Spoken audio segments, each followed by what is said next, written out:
여러분 지난 한 주간 또 주님의 은혜 안에 안녕히 잘 지내셨습니까?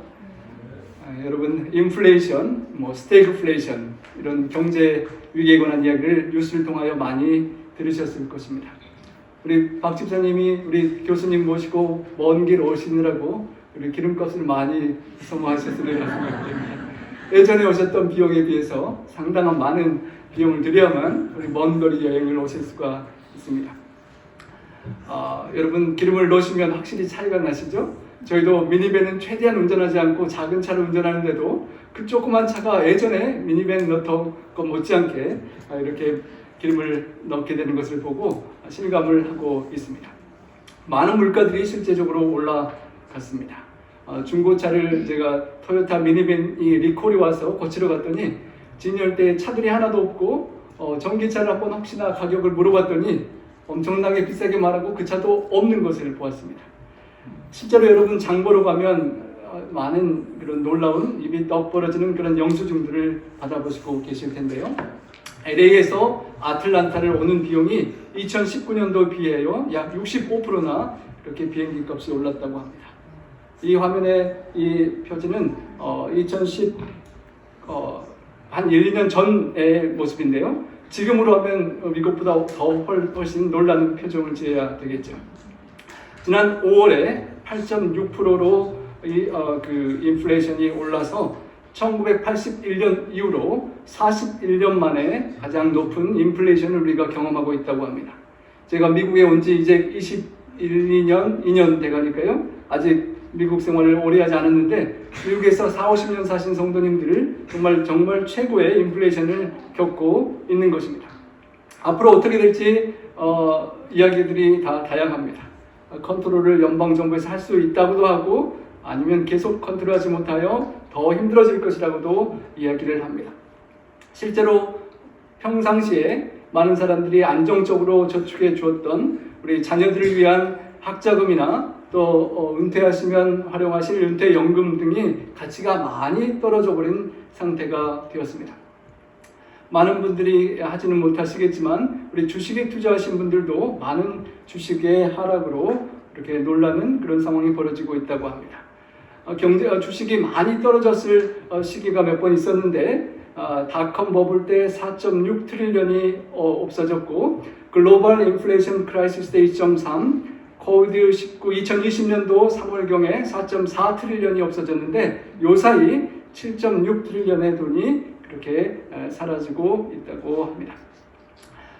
연준에서 0.75%를 며칠 전에 인상을 했습니다. 그리고 그 인상 때문에 우리가 실제적으로 체감하는 것은 월스트리트 저널의 보고에 따르면 주택담보대출업체를 통한 조사 결과 30년 고정이자율 그렇게 했던 몰기지 금리가 5.78%가 되었다고 합니다. 작년 2018년 11월 이후에 최고인데요. 작년 5월에 3%였던 게 지금 거의 2배가 된 것입니다.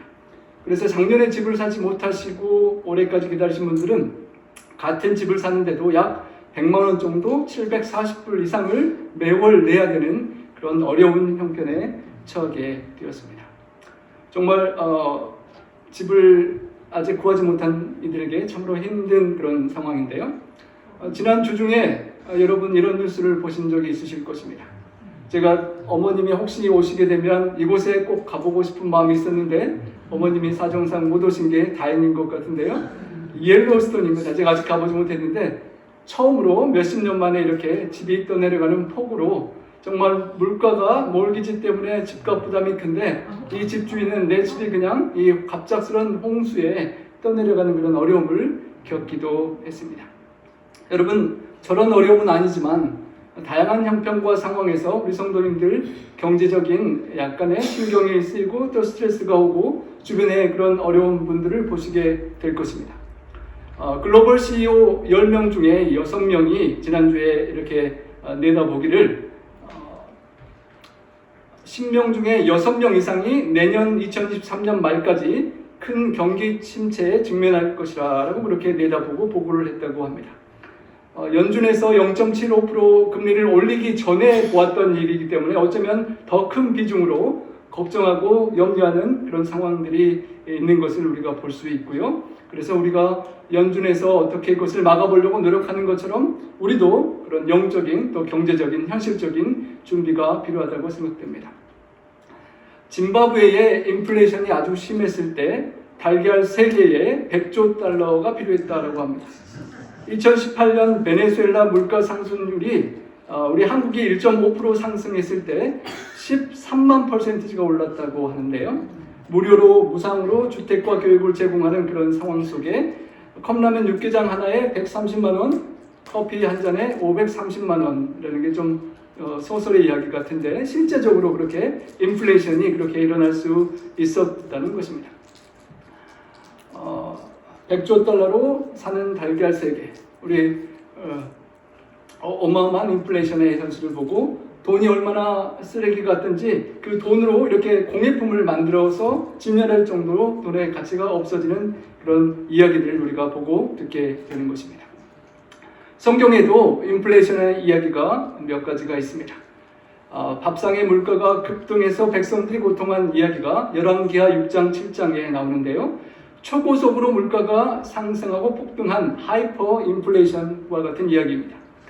아람 왕이 북이스라엘 사마리아를 공격해서 이렇게 성을 포위했을 때 외부에서 식량이나 생필품 공급이 끊겨지고 비축된 물자가 다 소모됨에 따라서 물가가 폭등하는데요. 그 물가를 성경은 이렇게 표현했습니다. 유대인들이 평상시에 불결하다고 생각해서 그렇게 먹지 않던 나귀 머리 하나, 그것도 먹을 것이 없을 때는 귀에서 은 80세겔을 주고 나귀 머리 하나를 샀고 평상시엔 별 필요 없던 비둘기 똥 4분의 1갑에 5세겔을 주고 사야만 했다고 그렇게 성경은 표현하는데요. 오늘날 화폐 가치로 나귀 머리 하나가 3,200만 원 정도의 가치가 성경에 기록되어 있었던 것입니다. 그리고 요한계시록 6장에 보면 우리가 역사적인 해석으로 잘 알고 있는 부분이지만 또 재미있는 인플레이션에 관한 내용이 나옵니다. 셋째 인을 떼실 때에 내가 들으니 셋째 생물이 말하되 오라 하기로 내가 보니 검은 말이 나오는데 그 탄 자가 손에 저울을 가졌더라. 내가 네 생물 사이로부터 나는 듯한 음성을 들으니 이르되 한 데나리온의 밀 한 되요 한 데나리온의 보리 석 되로다. 여기 한 데나리온은 로마의 일반 노동자의 하루 품삯이라고 합니다. 우리 한국의 하루 일당이 엄청 많이 올랐다고 들었는데요. 여러분 하루에 얼마나 버실 수 있죠? 하루에 버는 돈으로 다 그 돈을 모아서 정말 열심히 일해서 살 수 있는 게 그 당시 인플레이션으로 밀은 한 대에 살 수 있고 조금 싸고 노동자들이 가난한 사람들이 먹을 수 있었던 보리는 석 대밖에 살 수 없었다는 것입니다. 키케로가 인용한 시칠리아의 곡식 가격에 비교해 볼 때 이 성경에 나오는 가격이 약 16배 정도 되는 그런 엄청난 인플레이션이 있는 상황을 말하고요. 그래서 기근의 상태를 표현하는 것입니다. 아주 어려운 기근의 때가 있을 것을 이야기하고 그 기근이 우리가 역사적인 해석으로 볼 때 영적인 말씀에 대한 기근이 어떻게 역사적으로 이루어졌는지를 우리가 잘 알고 있습니다. 시세보다 엄청나게 오르는 인플레이션을 말했던 그 기근, 그리고 실제로 7교회에 비유할 때 버가모 교회에 해당하는 AD 313년에서 538년까지의 셋째 인의 그 영적 기근 세대를 아모스서에서 이렇게 표현하고 있습니다. 우리 함께 한번 읽어보겠습니다. 양식이 없어 주림이 아니요 물이 없어 가람이 아니요 여호와의 말씀을 듣지 못한 기갈이라. 사람이 이 바다에서 저 바다까지 북쪽에서 동쪽까지 비틀거리며 여호와의 말씀을 구하려고 돌아다녀도 얻지 못하리니 그날에 아름다운 처녀와 젊은 남자가 다 갈아요 쓰러지리라. 육체적인 인플레이션과 스태그플레이션, 경제적인 공황과 경제 위기가 어려운 반면에 그것보다 더 훨씬 어려운 기근은 영적인 기근인 것입니다. 오늘날 아직 기회가 있을 때 하나님의 말씀을 듣고 순종하며 깨닫고 실천하며 살아가지 않으면 이때 말씀하는 아모스 8장의 영적 기갈이 있을 때에는 하나님의 말씀을 찾고자 해도 찾을 수 없고 그 말씀을 더 이상 우리가 실천하고 살아갈 수 있는 기회가 없어진다는 것입니다. 아직 우리에게 기회가 있을 때 그 말씀을 명심하고 되새기고 묵상하고 기억하고 적용하면서 우리의 삶을 바꾸어 나가는 시간이 우리에게 필요한 것입니다. 요한계시록 13장에는 또 이런 부담되는 말씀이 있습니다.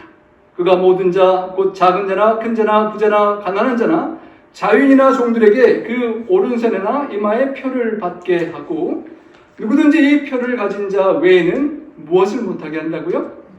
매매를 못하게 하니 이 표는 짐승의 이름이나 그 이름의 수라.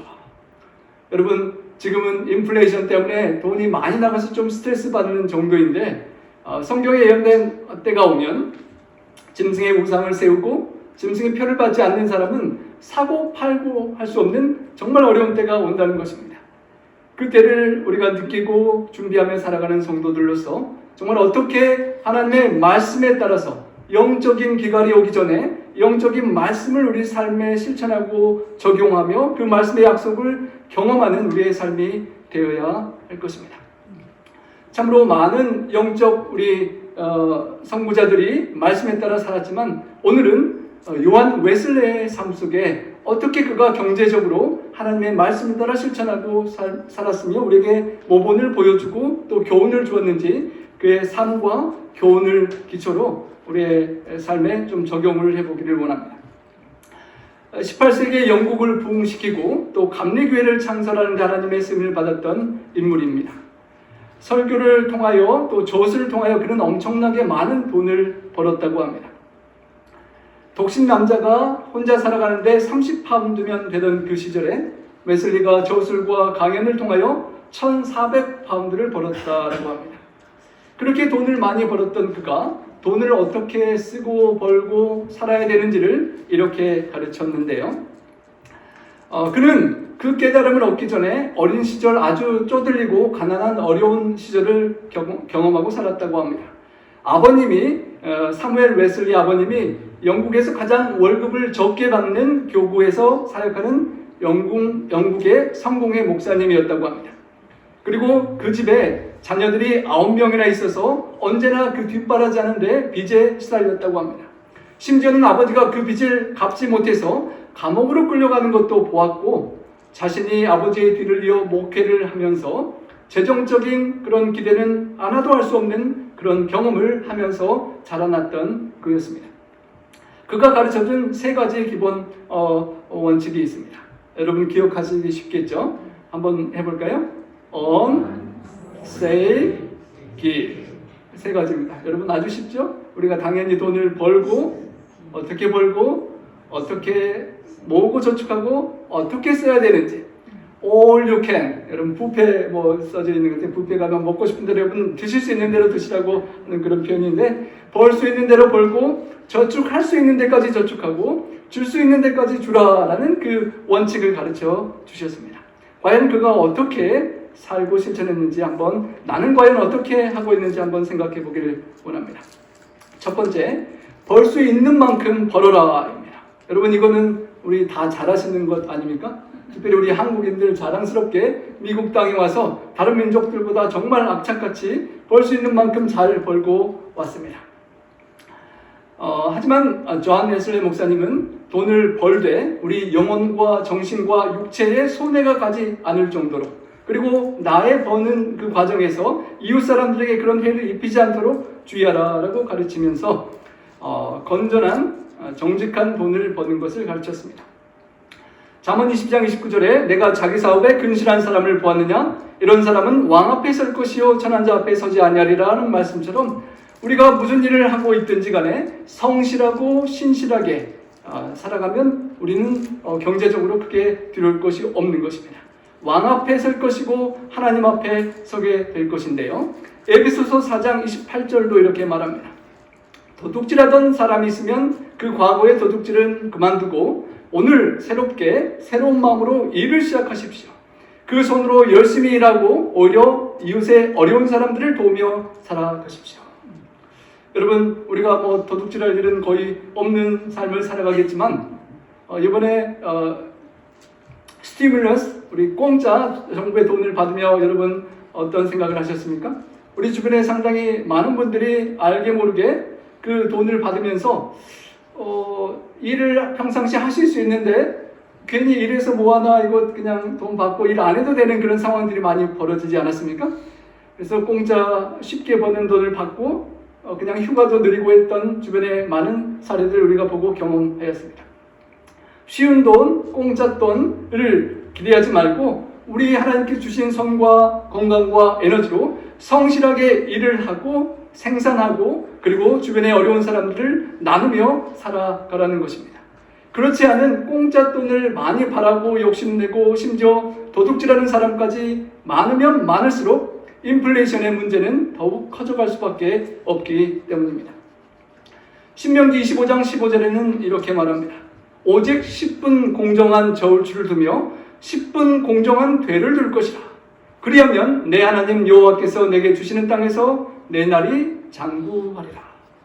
저울추와 되를 이렇게 재는데 적당히 속여서 쓰면 돈을 수입을 더 많이 가질 수 있지만 그렇게 하면 안 되고 정직하게 저울추를 쓰면서 경제생활을 하면 하나님께서 이 땅에서 내 날이 장구하리라 라고 약속을 주신 것처럼 우리 그리스도인들은 성실하고 정직하게 근면하게 살아가고 또 수입을 생산을 창출하고 이웃에게 나눌 수 있어야 한다는 것입니다.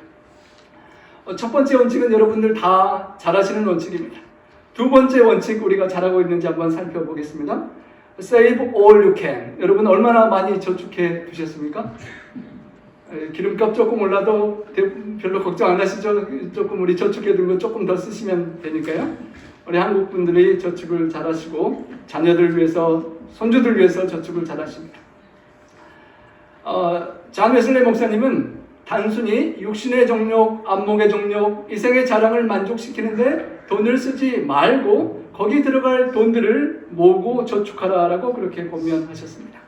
비싼 음식, 멋진 옷, 우아한 가구들을 가능하면 사지 않도록 권면하시고 수수하고 자연스러운 그런 삶을 단순하게 살아가도록 권면했습니다. 우리가 교과 공부를 요사이 요셉 이야기를 또 보는데요. 풍년 때에 다가올 흉년을 내다보고 곡식을 저축하는 지혜가 필요하다는 것입니다. 잠언 21장 20절에 지혜 있는 자의 집에는 귀한 보배와 기름이 있으나 미련한 자는 이것을 다 삼켜버리느니라 하였습니다. 흉년이 올 것을 내다보지 못하고 오늘 많이 번다고 건강하다고 좋은 직장에 있다고 다 써버리고 낭비해버리다가 흉년이 올 때 어려움을 겪는다는 것입니다. 그리고 잠언 6장에 보면 계명에 가서 지혜를 배우라라고 합니다. 두령도 감독자도 없으되 여름 동안에 예비하여 추수 때의 양식을 모아두고 겨울 때, 추울 때, 어려울 때를 대비하도록 우리가 배우고 저축하라고 성경은 권면하는 것입니다. 재정 전문가들은 이것을 말하기를 이머전시 펀드라고 합니다. 건강하던 우리가 오늘날 벌고 있는 수입을 갑자기 무슨 사정으로 못 벌게 되었을 때 앞으로 3개월, 6개월 정도 수입이 없더라도 생활할 수 있는 돈을 따로 이렇게 모아두라는 것입니다. 갑자기 필요할 때 쓸 수 있는 돈을 말하는 것입니다. 이것까지도 우리 한국 사람들은 대부분 잘 합니다. 말하지 않고 가르치지 않아도 잘 하는 법칙, 성경 말씀을 잘 따르는 것 같습니다. 이것은 어떻습니까? 빚, 부채를 지지 않는다. 여러분 얼마나 빚을 많이 지고 살아가십니까? 미국에 오니까 평생 집 부채는 가지고 사는 것이 미국 사람들의 삶이라고 배웠는데요. 우리 한국 분들은 어떻습니까? 우리 성도님들 중에 집 다 페이업 하신 분들이 계시죠? 정말 잘하시는 것입니다. 부채를 지지 않고 살아가는 삶. 이 성경 말씀 같이 한번 읽어보겠습니다. 피차 사랑의 빚 외에는 아무에게든지 아무 빚도 지지 말라. 남을 사랑하는 자는 율법을 다 이루었느니라. 사랑의 빚. 사랑의 빚은 저도 괜찮지만 사랑을 주고받고 하면 되지만 그 외에는 아무런 빚도 지지 말라라는 것이 성경이 가르치는 원칙인 것입니다. 크레딧 카드를 우리가 많이 사용하는데요. 한 달 안에 그냥 갚을 수 있고 그 베네핏을 이용할 정도로 절제가 되신 분이면 괜찮지만 크레딧 카드 이자를 피해야 하신 분은 크레딧 카드를 쓰기를 멈춰야 하는 것입니다. 성경에는 반복하여 빚지면 안 된다는 말을 경고하는데요. 잠언 22장 7절에 부자는 가난한 자를 주관하고 빚진 자는 채주의 종이 된다라고 표현했습니다. 빚을 많이 지면 질수록 빚에 부담이 되고 빌려준 사람의 종이 될 수밖에 없다는 것입니다. 하나님의 의의 종이 되어서 하나님의 사업을 하고 하나님의 뜻을 이루어야 되는데 빚을 감당하지 못하면 빚의 채주의 종이 되는 것입니다. 크레딧 카드를 다 페이업하고 모든 빚들을 자동차, 집 그런 것들 다 페이업하면 참으로 평화와 안정을 누릴 수 있게 또 되는 것입니다. 염려하지 않고 그런 모든 빚을 그만 페이오프 할 수 있도록 노력하는 것이 또 오늘날 인플레이션과 스태그플레이션을 경고하는 재정 전문가들의 조언이기도 합니다. 성경의 원칙이 사랑의 빚 외에는 다른 빚들을 지지 말고 살아가라는 것입니다. 그 빚과 관련돼서 또 성경이 우리에게 주는 말씀이 있습니다. 한번 읽어보겠습니다. 타인을 위하여 보증이 되는 자는 손해를 당하여도 보증이 되기를 싫어하는 자는 평안하니라. 여러분 남들은 모르는데 아들, 딸이 보증 서달라면 어떻게 합니까? 뭐 가지고 가실 것도 아닌데 보증 서주셔야 되지 않을까요? 상황과 형편이 다 다르긴 하겠지만 사랑하는 주변 아는 사람들이 보증을 서달라고 할 때 내가 줄 수 있는 만큼 다 주는 한이 있더라도 그 사람도 감당치 못하고 내 전 재산을 다 없애도 감당치 못할 그런 보증은 함부로 사인하시면 안 된다는 것이 성경의 원칙입니다. 줄 수 있을 만큼 다 드리고 잘 되기를 기도하고 받지 않으면 되는 정도가 최선이라는 것입니다. 그러면서 요한 웨슬레이 목사님은 돈을 낭비하지 않도록 하고 빚지지 않도록 하면서 그러면서 세이브하고 가능한 할 수 있을 만큼 저축하라고 했던 것입니다. 돈을 낭비하지 않기 위해서도 그렇지만 더 큰 목적은 우리가 그것을 꼭 정말로 필요하지 않은 것들을 내가 살 수 있다고 사고 쓰고 하면 나도 모르게 자신들의 욕망을 만족시킨다고 생각하지만 나의 욕망을 점점 더 키워갈 수 있다는 것을 경고한 것입니다. 꼭 필요하지 않은 것을 사서 쓰는 습관을 계속 반복하면 내가 거기에 길들여져서 계속 그것들이 필요한 것처럼 삶을 살아갈 수밖에 없다는 것이 웨슬레이 목사님의 교훈이었습니다. 우리에게 자족하는 마음이 필요하다는 것입니다.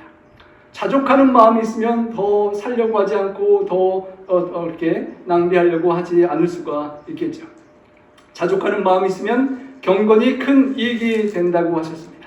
세상에 아무것도 가지고 온 것이 없음에 아무것도 가지고 가지 못하리니 먹을 것과 입을 것이 있은즉 족한 줄로 알 것이니라 라는 그 말씀을 되새길 때 우리가 자족하며 전략하고 저축할 수가 있는 것입니다. 또 다른 약속 말씀 함께 한번 읽어보겠습니다.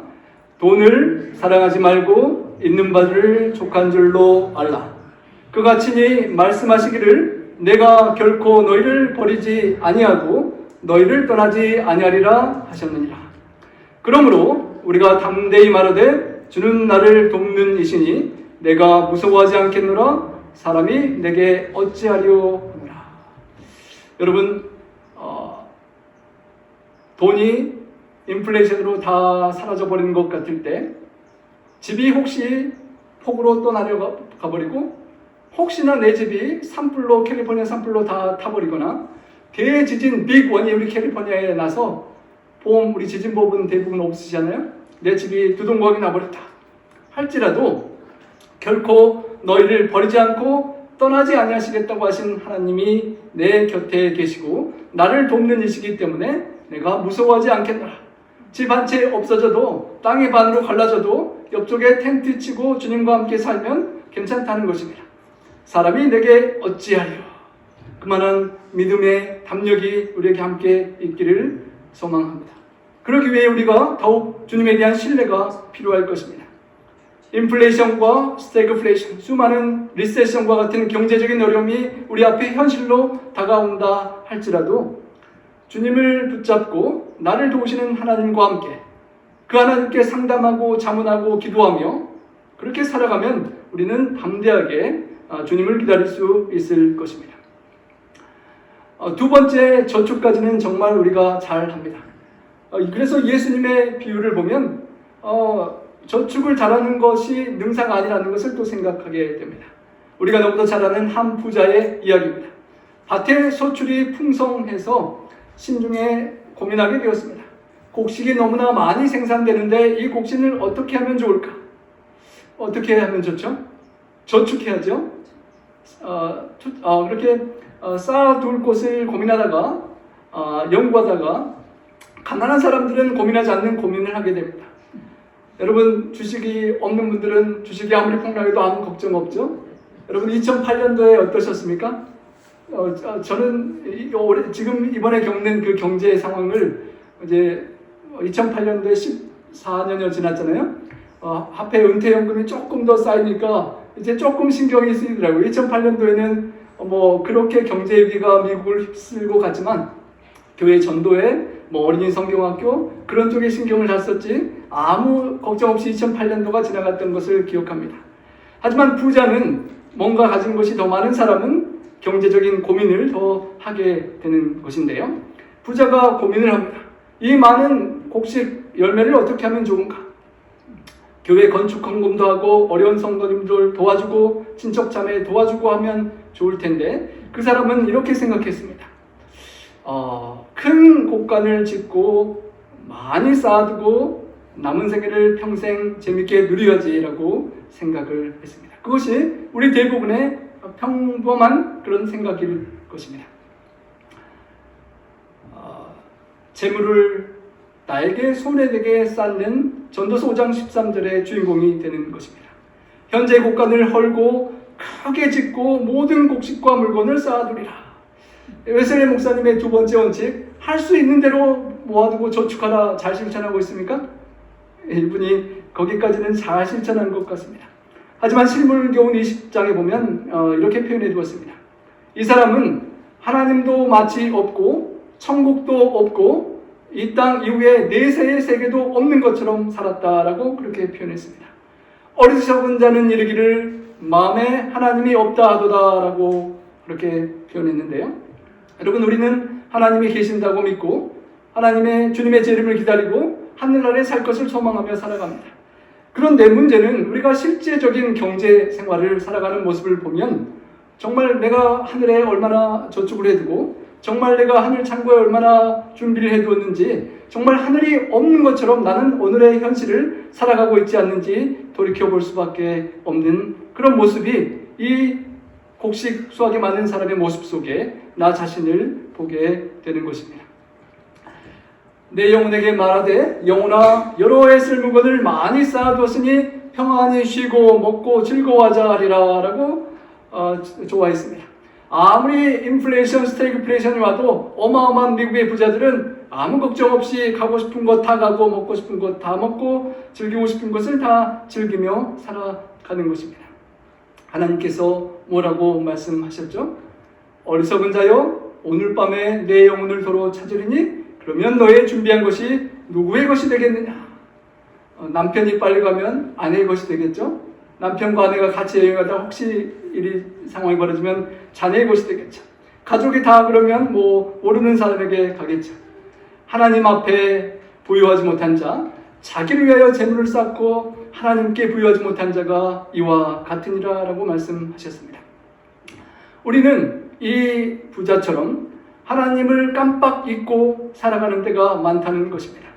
그냥 하나님은 잊어버리고 내가 주인인 것처럼 나의 미래만을 계획하고 내가 즐기고 내가 누릴 것을 생각하며 살아가기가 너무도 쉽다는 것입니다.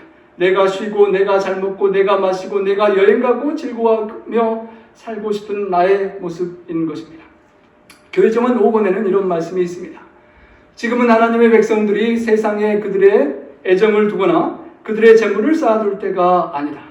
초기의 제자들처럼 우리가 황량하고 외진 장소에서 피난처를 찾지 않을 수 없을 때가 멀지 않았다. 마지막 사건 233페이지에는 영적인 기근을 이렇게 또 설명합니다. 하나님의 종들을 통하여 말씀하신 하나님의 말씀을 지금 분별하고 연구하고 끔찍히 존중하지 않는 자들은 이후에 심히 탄식하게 될 것이다. 무서운 재앙이 내리기 시작할 때에 하나님의 말씀을 멸시한 자들, 그 말씀을 경솔하게 생각해온 자들은 여호와의 말씀을 구하려고 달려 왕래하되 얻지 못할 것이다. 셋째인이 떼어질 때에 그 기근과 같은 영적 기근을 경험하게 될 수 있다는 것입니다. 그렇지 않기 위하여 요한 웨슬레 목사님이 실천하고 가르친 마지막 원칙이 있습니다. 제가 또 어쩌면 우리가 가장 잘 못하는 부분입니다. Give all you can. 줄 수 있는 모든 것을 주라는 것입니다. 나의 하나님이 그리스도 예수 안에서 영광 가운데 그 풍성한 대로 너희 모든 쓸 것을 채우시리라 라는 약속은 우리가 잘 믿고 하나님께서 우리를 필요를 채우실 걸 믿고 열심히 살고 저축도 잘 합니다. 하지만 사도행전 20장 35절의 말씀을 정말로 우리가 믿고 있는지는 잘 모르겠다는 것입니다. It is more blessed to give than to receive.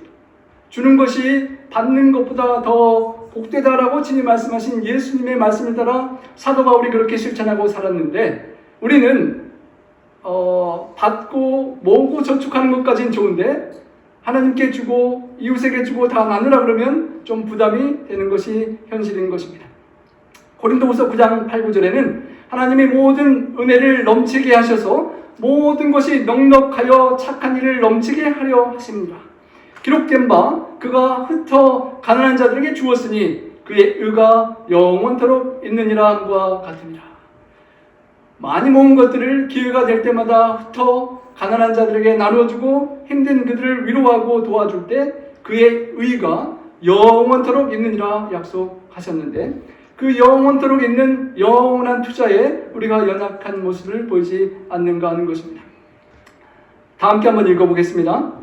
내가 이 세대에서 부한 자들을 명하여 마음을 높이지 말고 정함이 없는 재물에 소망을 두지 말고 오직 우리에게 모든 것을 후히 주사 누리게 하시는 하나님께 두며 선을 행하고 선한 사업을 만회하고 나누어 주기를 좋아하며 너그러운 자가 되게 하라.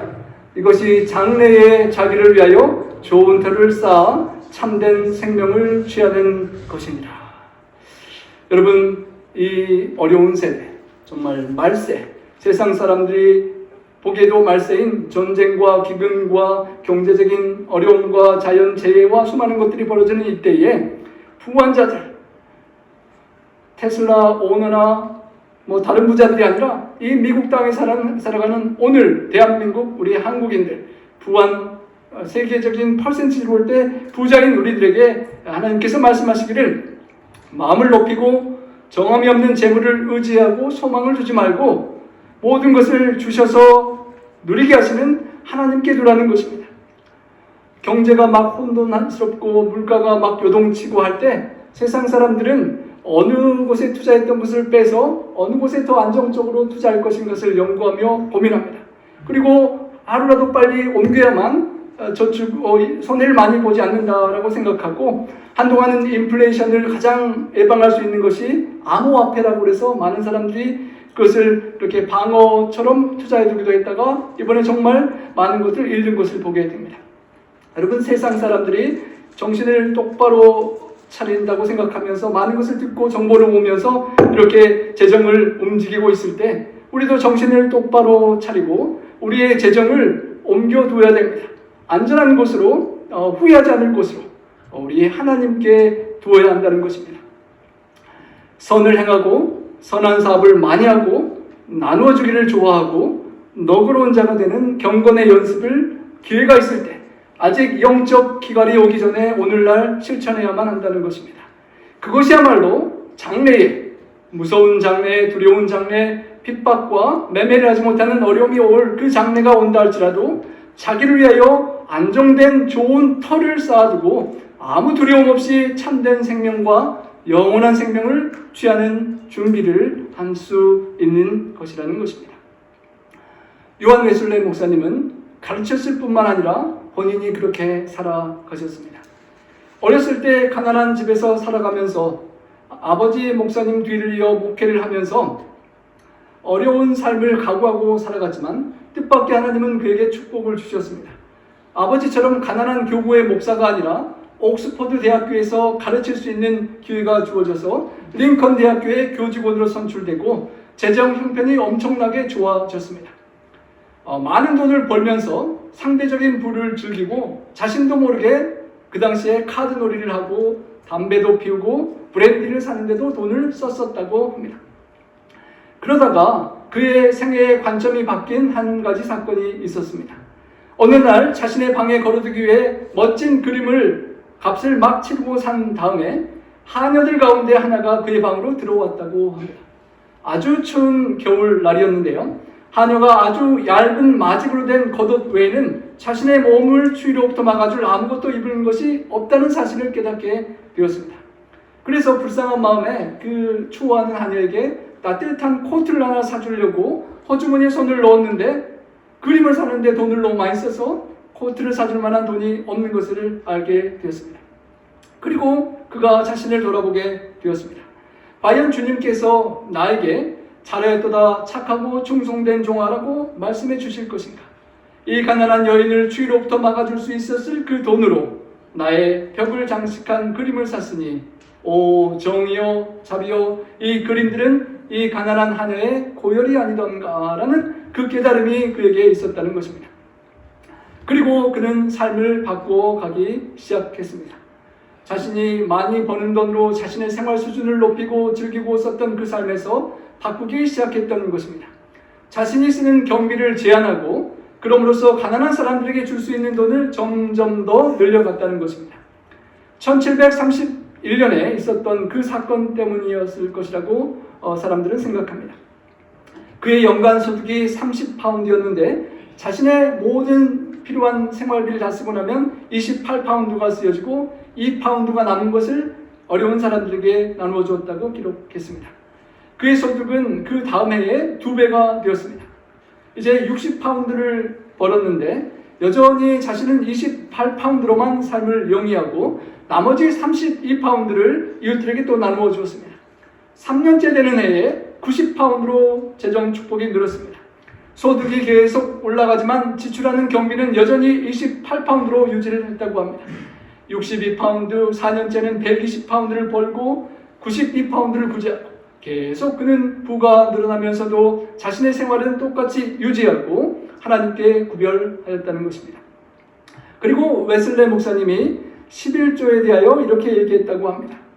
만약에 성도들이 11조를 하나님께 이렇게 떼어놓는 게 어렵다면 그것은 어쩌면 만몬의 종이 되어 있는 증세라라고 그렇게 표현을 했다는 것입니다. 하나님의 것을 하나님으로 것으로 인정하는 그 11조를 드리는 것이 당연할 뿐만 아니라 그 외의 것으로 가족을 부양하고 꼭 필요한 그런 생계를 유지한 이후에 남는 것들은 목사님이 자신의 생애를 더 풍요롭게 하는 것이 아니라 이웃에게 주는 나눔의 크기를 계속 늘려갔다는 것입니다. 옥스퍼드 대학교에서 시작했던 그 연습이 그의 전 생애를 거쳐서 실천되었다고 합니다. 그렇게 해마다 늘어났던 돈이 1,400파운드가 약간 넘게 1년 수입이 커져갔다고 합니다. 여전히 28파운드로 살고 1,300여 파운드를 다 이웃들에게 구제하며 평생을 살아가셨다고 합니다. 그 당시 웨슬레 목사님과 같은 사회적 위치에 있는 남성들이 필요했던 당연히 대부분 갖고 있었던 물건들도 사지 않았다라고 합니다. 그래서 1776년에는 영국의 세무 관리들이 그의 세금 보고서를 조사하고 난 후에 다음과 같이 편지를 썼다고 합니다. 당신이 지금까지 등록하지 않은 그릇들에 대해서 세금을 내지 않고 있다고 의심할 수밖에 없습니다. 라고 분명히 이렇게 돈 많이 버는 사람이 집에 은그릇들이 많을 텐데 그 당시에는 은그릇이 많으면 거기에 대해서 세금을 냈나 봅니다. 근데 세금 보고를 하는데 은그릇 세금 보고가 안 돼 있으니까 이 사람 분명히 세금 탈세했다라고 그렇게 IRS 편지를 받았다는 것입니다. 그런데 그 목사님이 이렇게 보고를 했다고 합니다. 답장인데요. 저는 런던에 은수저 2벌을 가지고 있고 브리스톨에 2벌의 은수저를 가지고 있습니다. 제가 가지고 있는 식기의 전부입니다. 저는 제 주위에 있는 사람들이 빵을 필요로 하는 동안은 더 이상 은식기를 사지 않을 것입니다. 어려워하는 사람들이 있는데 내가 은식기로 내 형편을 더 누릴 수가 없다고 하는 그런 삶이었던 것입니다. 참으로 아름다운 삶이요 자극이 되는 삶이고 참으로 저의 삶을 비교할 때 참으로 너무도 다른 안타까운 그런 저의 모습을 보는 것입니다. 저의 생애가 남은 생애 동안 얼마나 이 목사님을 닮아갈 수 있을지 기도하고 더욱 고민하게 되고 말씀을 준비하며 저 자신에게 더욱 다시 한번 이렇게 닮아갔으면 좋겠다라고 생각하며 말씀을 준비하게 되었습니다. 성도 여러분, 세 번째 원칙, 하나님께 주고 어려운 이들에게 주는 그 성경의 원칙을 얼마나 잘 실천하고 계십니까? 웨슬리 목사님이 자신에게 물었던 4가지 질문이 있습니다. 이 질문을 한번 여러분 개인에게 한번 해보시기 바랍니다. 그리고 대답을 한번 속으로 해보시기 바랍니다. 내가 지금 갖고 있는 돈으로 돈을 쓰는 것에 있어서 이 돈을 쓰는 것이 나 자신이 이 돈의 주인인 것처럼 행동하고 있는가? 아니면 주님의 돈을 맡은 사람처럼 행동하고 있는가라는 것이 첫째 질문입니다. 많은 때에 우리는 주인이신 하나님께 묻지 않고 아내나 남편한테는 들킬까봐 말을 하고 물어보고 지출을 하는데 하나님께는 물어보지 않고 내가 결정하고 쓸 때가 많지 않은지 생각해 보는 것입니다. 둘째, 이 돈을 이렇게 사용하라고 허용해 주시는 성서적인 근거나 하나님께 기도할 때 확신이 있는가라는 질문이고요. 세 번째, 나는 지금 내가 사는 이 물건을 주님께 드리는 봉헌물로 바칠 수가 있겠는가? 마지막 질문은 하나님께서 의에 구할 때에 내가 쓰는 이 돈으로 인해 나에게 칭찬해 주시고 상을 주실 것인가? 라는 질문입니다. 그런 질문으로 한평생을 살아가신 목사님이 1774년 이렇게 썼습니다. 내가 만일 10파운드를 내 뒤에 남겨놓고 죽는다면 당신과 모든 인류는 나를 대적하여 나는 도둑과 강도처럼 살고 죽었다는 증언을 하게 되는 것이다 라고 기록하고 1791년에 그가 돌아가셨을 때에 그의 유서에 언급되어 있는 돈은 그의 주머니와 옷장 서랍에 남겨져 있는 동전들 뿐이었다라고 합니다. 그가 말했듯이 하나님께서 나를 부르신다면 나는 언제라도 내 책들을 뒤에 남겨놓을 수밖에 없습니다. 그러나 이 책들 이외에 다른 것들을 남겨놓는다면 제 자신의 두 손이 저를 고발할 것입니다. 솔직히 제가 이 말씀을 준비하면서 저는 고발당할 것을 정말 많이 가지고 있는 것 같습니다. 고발당하기 전에 아직 기회가 있을 때 빨리빨리 정리를 잘하고 웨슬리 목사님처럼 이런 아름다운 모본을 우리 주님 오시기 전까지 남길 수 있는 그런 삶을 살 수 있기를 소망합니다.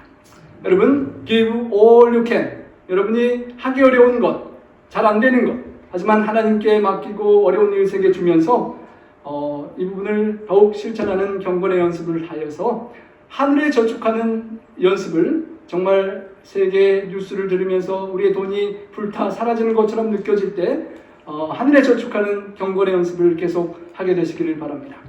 이 땅의 저축이 아니라 하늘에 저축하고 이 땅의 경제 전문가한테 돈을 주고 맡기는 것이 아니라 우리 주님께 맡기고 100여 년의 생애를 노후 준비하는데 많은 투자를 하는 것처럼 영원한 시간의 비중을 생각할 때 하늘에 저축하는 경건의 연습을 많이 하시다가 정말 이 땅에 보물을 쌓아두었는데 종과 동록이 해가고 도적이 구멍을 뚫고 도적질하는 것처럼 수많은 인플레이션, 디플레이션, 리세션 그리고 화재와 지진과 모든 것들이 다 우리의 것을 앗아가는 이 세상을 살아가는 우리가 그런 일이 있을 때에 하늘에 우리 모든 보물을 다 주님께 맡겨두고 옮겨놓아서 아무런 걱정, 염려, 두려움, 근심 없이 주님과 함께 기쁘게 하늘에서 우리 주님과 만나 그 영원한 축복을 영원한 황금도성을 사랑하는 구원한 이들과 함께 누릴 것을 소망하며 기쁘게 담대하게 주님과 함께 살아가는 동행하는 우리 모든 성도님들 되시길 바라며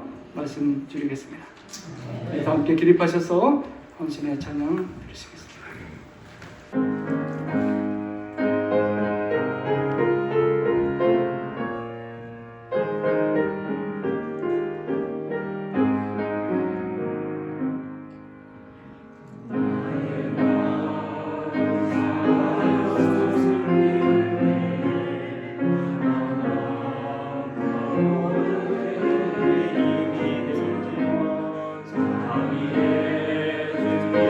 예수님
사랑의 아버지 하나님, 세상의 경제적인 위기가 전개되고 우리의 삶 속에 또 경제적으로 어려움이 있음을 느끼는 어려운 때입니다.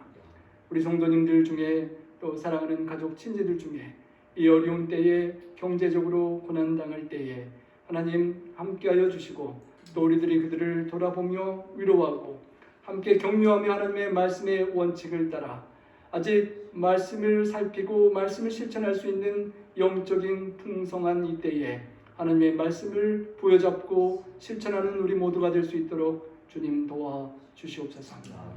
세상에 의지하고 기대했던 모든 것들, 이 미국 남은나라에 와서 뜨리잡을 뛰면서 열심히 벌고 모았던 그 모든 것들이 주님 아쉽게도 이 땅에 다 두고 가며 또 우리의 자녀들과 후손들이 어떻게 선용할지 알 수 모르는 그 어려운 상황에 하나님의 뜻을 다시 한번 찾으며 주님의 주인의 뜻대로 선용하고 주님께 영광 돌릴 수 있는 우리들의 생애가 될 수 있도록 도와 주시옵소서. 하나님, 외롭고 괴로운 인생길이지만 힘들고 어려운 말세를 살아가는 우리들이지만 늘 함께 하시는 주님을 바라보게 도와주시고 하늘 영광 보화를 다 버리시고 그 모든 것을 주기 위하여 이 땅에 찾아오신 주님, 마지막 보혈 한 방울까지 아낌없이 나를 위하여 나누어 주신 주님의 사랑을 기억하고 그 주님을 붙잡고 주님과 이 어려운 경제의 위기와 핍박과 환난의 마지막 때를 담대히 나아갈 수 있는 우리 모두가 될 수 있도록 저희와 함께하여 주시옵소서. 우리 성도님들 각자의 삶 속에 있는 경제적인 고민과 자녀들 또 건강 모든 염려들을 주님께 맡기오니 주님께서 맡아주시고 인도해 주시고 주관하여 주시고 저희들이 주님의 음성을 따라 한 걸음 한 걸음 주님과 동행하는 그런 에녹과 같은 삶을 살아갈 수 있도록 도와 주시옵소서. 하나님께 시간과 삶과 물질과 모든 것들을 구별하여 어려운 가운데도 하나님께 신실한 우리 성도님들께 축복하여 주시고 아직 하나님의 말씀을 온전히 믿기 어려워 말씀의 약속의 축복을 온전히 경험하지 못한 믿음이 연약한 저희들에게 더욱 큰 믿음 주시고 한 걸음 한 걸음 믿음이 커가며 실천이 커가며 요한 웨슬리처럼 목사님처럼 정말 온 생애와 온 재정을 주님의 뜻대로 활용하고 많은 열매들 하나님께 기쁨으로 돌려드릴 수 있는 우리 각자의 삶이 될 수 있고 또 우리 모인 공동체 내파교회가 될 수 있도록 축복하여 주시고 하나님 영광받아 주시옵소서. 돌아온 한 주간도 또 남은 생애를 살아갈 때 오늘 주신 말씀 기억하며 말씀대로 순종하며 실천하며 살아가는 축복의 주인공들 되게 하시옵기를 우리 구주 예수님 성호자여 간절히 축원하옵나이다. 아멘.